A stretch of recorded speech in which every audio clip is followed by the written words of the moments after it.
expected. Everything was there that needed to be there for the game to work, and the humour was the icing on the French fancy. But then Portal became twice as popular as a YouTube video of a laughing baby riding a startled cat, and now suddenly the sequel's getting a big roomy box all to itself, and the whole studio is behind it. The game's full of spectacular environments and opens with a lengthy physics sequence where the chamber you're in gets picked up and hauled around, bits falling off the walls and revealing epic views of the ruined facility beyond. And yeah, it's impressive, but I can't help but feel that sinking feeling you get as something splashes warmly on your face, and you know you're going to have a reputation as the school slut by tomorrow afternoon. Alright, perhaps that was too much. The attitude of Portal 2's single player is best summarised by two separate occasions within it when a puzzle is interrupted by a story section. You see, Portal 1 was at heart a puzzle game with a really good framework. Portal 2 is a sightseeing tour that begrudgingly has a puzzle game in it. The campaign is split into three major puzzle sections broken up by connecting sequences, and by God do some of those connecting sequences drag on. I hope you like playing hunt around this huge detailed environment for the one solitary patch of portable wall and move on to the next big fuck-off room. And the actual puzzles are all rather straightforward. Maybe it's because there are so many gaps between them that they feel they have to have a new tutorial every 5 minutes in case we accidentally looked at a vibrant section of wall since the last few puzzles and parts of our brains fell out. If the developer commentary indicates anything, it's a Valve focus test almost to a fault. If a player so much as looked at a wall for too long, they painted a big sign on it saying, "Stop looking at this wall." Fortunately, I eventually found where all the actual puzzles were hiding. They're in the co-op campaign, which I played through with one of my fat friends. With the addition of 2 extra portals to play around with, the puzzles are bigger and better and satisfying to solve through teamwork. If you need to swiftly make friends with someone, like a future father-in-law or armed burglar, then you couldn't find a better icebreaker. I just don't think it has any replay value whatsoever. If you played it again with another fat friend, you just get sick of looking the ball and chain around, and they'd resent you for not letting them figure shit out on their own. So make doubly sure that your armed burglar isn't an avid PC gamer. The continued life of the co-op will depend on additional downloadable levels, not, let me make this totally clear, the unlockable hats and costumes that they currently have, presumably with the attitude of it worked for Team Fortress 2. But did it really work for Team Fortress 2? I don't think so, because one of TF2's strongest features was its visual design, and to the fashion-unconscious masses, Valve should just have said, no, you can't wear whatever hat you like. Hands up everyone in this room who hires professional character designers. Oh, just me. Right, so shut up and wear your fucking a cobra. Whatever you take from this video, don't let it be that Portal 2 isn't worth your time, because it most certainly is. Were it in any other position, it would accumulate enough of my saliva to run all its household plumbing for several days. Unfortunately, Portal 2 is in the uncomfortable position of necessarily having to be compared to Portal 1, and taking both games as wholes, it can't possibly have the same impact. Certainly there's more of it, but that just makes it flabbier. And it's still funny, but more in a broader custard pie to the face sense than in a finer snooker cube to the bollocks sense. It's a quantity over quality issue. It's the difference between having a punnet containing 3 nice plump cherries, or one containing 5 nice plump cherries and a handful of sawdust. You're either left wanting more, or left with a mouth tasting like a pigeon's been roosting in it.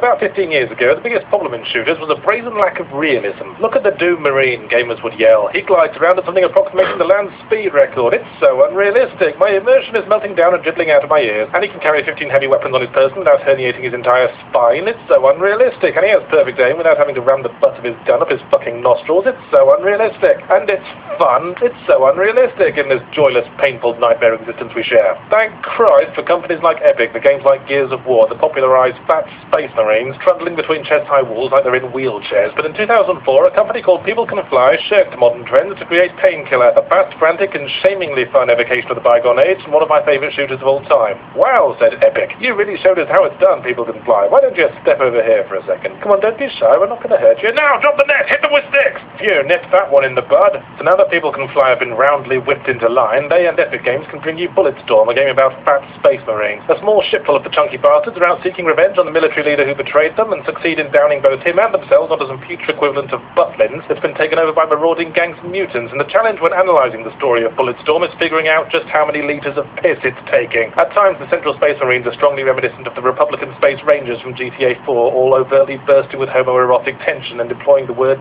dick at every opportunity in a rather Freudian way. And the token matchstick thin and probably strong skimpy vest wearing female character who lactates a steady stream of penis envy is probably meant to be a joke, or at least I fucking hope so. But at other times, the protagonist's unresolved guilt for the misfortunes of of the men under his command is played oddly straight. It makes you wonder how deep the irony hole really goes, and how many of the people involved in development were in on the joke. Bulletstorm is best summarized as the spirit of classic psychotic fun shooters pushed through the filter of modern-style action gaming, which is like forcing a quick and sprightly fox to queue up with the sleepy badgers. So gameplay is a linear series of battlegrounds inspired by the architectural school of Sir Wally McChesthigh, and health regenerates if you suck your thumb behind a tree for a few seconds, but the game creates an air of forced jollity with a lengthy library of fun novelty kills that you can execute to get points for buying guns and ammo. It's rather awkwardly tire-ironed into the plot. You're using a stolen military thing that resupplies soldiers based on their performance in the field, which doesn't explain why it gives you points for killing insects, blowing up advertising robots, and getting drunk, unless the military organization was sponsored by Bacardi. It's not a complaint, but I do wonder why it feels the need to explain it, and I wonder if that isn't part of the problem, that we can't just cock around without feeling the need to give our cocks backstories. If you cast your mind back to the middle portion of the last sentence, you'll note my use of the phrase part of the problem, and a problem there certainly is. It stems from the game being torn like a flighty broad in a romance novel between the penniless but exciting motorbike-riding Painkiller and the dull suit-wearing accountant with guaranteed income Gears of War. Like Painkiller, the weapons have all been rather gratifyingly designed to be basically viscerally fun to use. The shotgun sounds like God slamming his car door and is powerful enough to separate a fellow from his entire joy department. Sniper rifle bullets can be carefully guided in slow-mo bullito vision directly into an enemy's taint, then explode it. There's a gun that basically attaches remotely detonated suicide bomber vests to people, and you're armed with a lasso and a mighty boot to hurl enemies around the battlefield, into spikes, onto fires, and off cliffs. If you can convince yourself that the basic human enemies all resemble your co-workers, in-laws, and probation officers, then you have everything you need to stave off your workplace shooting rampage for another few grim, tortuous days. But the problem with Bulletstorm's spree killer activity playset is that it seems to have been designed for a different game, one more in line with the fast gameplay shooters had before they ate all the pies. The effectiveness of many of the weapon-specific special attacks rely on enemies being grouped closely together, but they never do that. They spread out and hide among cover the moment they arrive on the scene. In Painkiller, I would have circle-strafed around to wrangle them together like a heavily armed border collie, but as with every bloody-mindedly realistic shooter, stepping out from cover just results in getting handfuls of strawberry jam smeared all over your eyes. There's one weapon that drops a bouncing bomb that explodes each time it lands, and you're supposed to run up and kick it at people, but how your lumbering thunder thighs are supposed to achieve that without a drastic sinus clearing is beyond me. There are some melee enemies that run towards you out of cover, and if you're lucky, they'll form up into a nice convenient queue so that they can all be tidily relieved of their top halves, but some spunk chump thought it would be a great idea to have to press the right shoulder button to activate the special attack, then right trigger to fire it. I cannot for the life of me think of a good reason why you couldn't just fire it by pressing the right shoulder button, because it adds another second or two of thinking time, and that's exactly what you don't have when axe-wielding wazzicks are running up with designs on your man salad. Bulletstorm does make the effort to be cathartic. A couple of the dialogue lines make me laugh, and the environments look nice, or rather the skyboxes look nice, while the actual environments you play in are just chest-high clutter. It is, at the end of the day, fun to kick your ex's new boyfriend into exposed wiring, but I don't think it's all on the same page. It's trying to have its cake and eat it, which might explain why all the Space Marines got so fat. A concept for a good, fast-paced, run-around-y, chaotic shooter lies in here somewhere, tantalizing me from beneath the infuriating chains and straitjackets of compromise with today's AAA conveyor belt system. Perhaps I over-idealize the old ways over the Space Marine Angst Brigade, but all I can say is I don't remember ever asking for this. I don't remember playing Doom and thinking this game would be perfect if only I was wearing a fucking dustbin.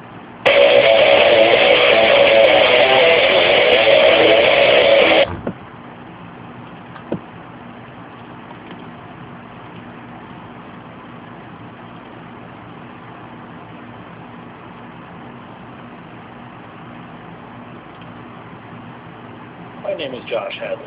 I host half of this in my hand. I have to continually print a lot of books that probably won't get sold. But let's go back to what you concerned about originally with your very first point, which was goodbye to comic book stores.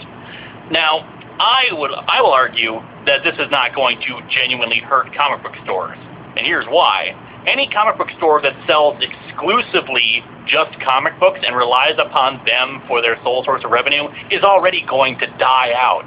Every successful comic book store that I have ever visited has more than just comic books in it. It has gaming, it has DVDs, it has models, it has toys and expanded beyond just the comic shop. It is a hobby store more than a straight comic store, because there's just not enough money to be made in comic books. Yeah, I'd agree with you in principle, but I live near Green Bay, Wisconsin, and the comic book store here that's very successful, they do have other things. They've got action figures and things of that nature, T-shirts and all that, but they don't deal in role-playing games. They don't deal in board games. They don't deal in DVDs. They do deal in some movie collectibles, like you'll find an old Friday the 13th poster and stuff like that, but they're mainly comic books and action figures, and they're quite successful. When they heard about this, because I actually stopped in there the day this was announced, and they said,